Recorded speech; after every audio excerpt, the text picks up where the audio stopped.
Bismillahirrahmanirrahim. Assalamualaikum warahmatullahi wabarakatuh. Perkenalkan, nama saya Muhammad Farhan dari Universitas Negeri Makassar.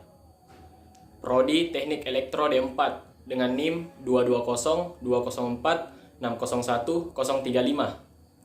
Saya akan mempresentasikan tugas UTS K3 dengan materi peralatan listrik, instalasi rumah tangga, dan industri yang aman.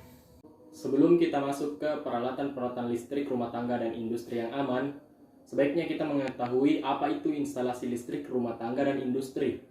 Instalasi listrik rumah tangga adalah instalasi listrik rumah tinggal merupakan rangkaian yang digunakan untuk menyalurkan listrik ke lampu atau alat-alat elektronik lainnya. Sebelum Anda memasang instalasi listrik di rumah, ada hal-hal yang harus diperhatikan dan tahapan yang perlu dilakukan supaya terhindar dari korsleting. Yang kedua, instalasi listrik industri. Instalasi listrik industri ataupun untuk fasilitas umum berarti kegiatan memasang sebuah pusat aliran listrik yang rangkaiannya akan berguna untuk menampung dan mengalirkan daya ke titik-titik yang dibutuhkan. Selanjutnya, sistem instalasi listrik rumah tangga yang aman. Yang pertama, ketahui dena untuk instalasi listrik rumah. 2. Gunakan kabel standar SNI saat instalasi listrik rumah. 3. Pembagian jalur kabel saat instalasi listrik rumah. 4. Gunakan jalur tersendiri pada perangkat berdaya besar. 5. Lakukan grounding saat instalasi listrik rumah. 6. Hanya gunakan stiker berkualitas saat instalasi listrik rumah. Adapun manfaat pemilihan peralatan instalasi listrik rumah tangga yang aman, yaitu 1. Mampu meningkatkan faktor keamanan rumah. 2. Mempermudah perawatan hingga renovasi rumah di kemudian hari. Ketiga, efisiensi penggunaan listrik rumah. Keempat, penataan desain interior yang lebih maksimal. Ketika kita salah memilih peralatan listrik, akan menimbulkan dampak yang peralatan listrik yang tidak baik, yaitu 1. Mudah tersengat arus listrik apabila kabel yang digunakan sudah tidak bagus. 2. Sering terjadi kebakaran yang disebabkan peralatan listrik yang kurang baik. Ketiga, sering terjadi beban lebih diakibatkan MCB yang sudah tidak baik. Kita akan mengenal peralatan instalasi listrik rumah tangga dan industri yang aman. Peralatan instalasi listrik rumah tangga yang aman, seperti contohnya kabel listrik sebagai penghantar arus listrik, meteran listrik untuk mengukur pemakaian listrik oleh konsumen perumahan domestik, tempat usaha, bangunan pemerintah, dan lain-lain. Stiker listrik. Stiker adalah 2 buah colokan yang berbahan logam yang dipasang pada ujung kabel listrik yang berfungsi untuk menghubungkan peralatan listrik, dan masih banyak komponen-komponen instalasi listrik rumah tangga lainnya. Peralatan instalasi listrik industri.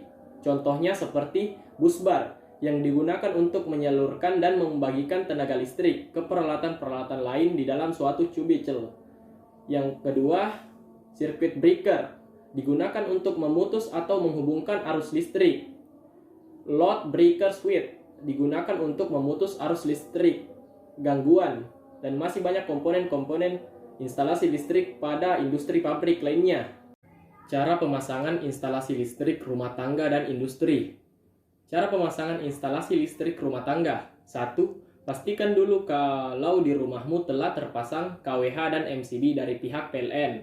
2. Mendesain jalur instalasi listrik. Ketiga, memasang pipa-pipa untuk kabel listrik. Keempat, menyambungkan untuk kabel saklar dan stop kontak. 5. Memasang komponennya. 6. Instalasi listrik rumah bisa mulai diuji coba dengan mengaktifkan MCB.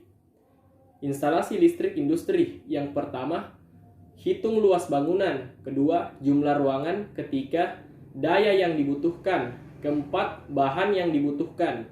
Kelima, pemasangan box MCB atau ELCB. Keenam, pengkabelan jalur utama. Ketujuh, sambungan kabel ke MCB, saklar, aksesori, dan soket. Adapun kesimpulan yang dapat saya ambil dari peralatan instalasi listrik rumah tangga dan industri yang aman. Kesimpulan yang dapat saya ambil adalah membuat diri kita merasa aman pada saat berada di dalam rumah maupun di industri. Selain itu, juga dapat menghemat energi dan listrik di rumah maupun di industri, dimulai dari pemasangan instalasi yang baik dan benar agar dapat mengatur efisiensi penyaluran daya sehingga tak ada daya listrik yang terbuang percuma. Baik, sekian materi yang dapat saya presentasikan. Memakan ikan dicampur pepaya. Dimakan terpisah jangan sekaligus. Cukup sekian presentasi saya, moga mendapatkan nilai yang bagus. Mohon maaf bila ada kekurangan. Wabillahi taufiq wal hidayah. Wassalamualaikum warahmatullahi wabarakatuh.